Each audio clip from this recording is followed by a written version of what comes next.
or to hide what you think from other people. I see this in undergraduate essays all the time. So, because the essays are full of cliches.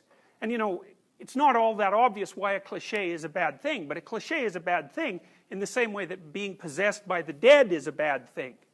It's like a cliche isn't you. It's something else. It's like the crowd. It's like the other. It's not living. It has nothing to do with you. And part of the reason that students use cliches is because it's easier than using your own genuine creative formulation. So you can just default to cliche use, but there's something more insidious than that, is that if you write an essay that's nothing but a string of cliches, and you get criticized, then you're not being criticized.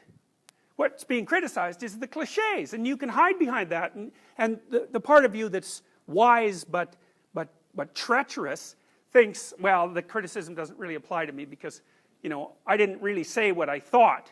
And then there's this kind of sense you get that you've gotten away with something, which is a terrible thing. So when I read undergraduate essays, what I see very frequently is, especially the first essays, just nothing but cliches. It's awful, it's dull, you can hardly stand reading it because there's nothing in it that's gripping or alive.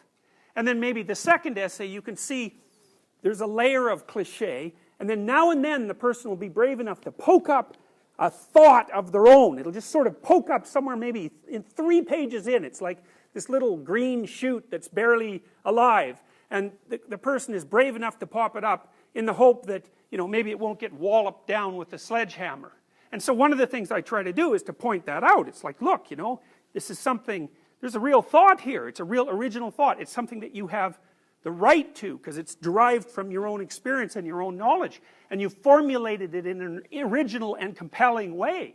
But the problem with that is that if you get criticized for that, you're just going to pull right back into your shell, right? Because that hurts, because it's actually part of you that you've exposed, and that's a terrifying thing, to expose yourself like that. But it's an absolute prerequisite to genuine communication and thought. So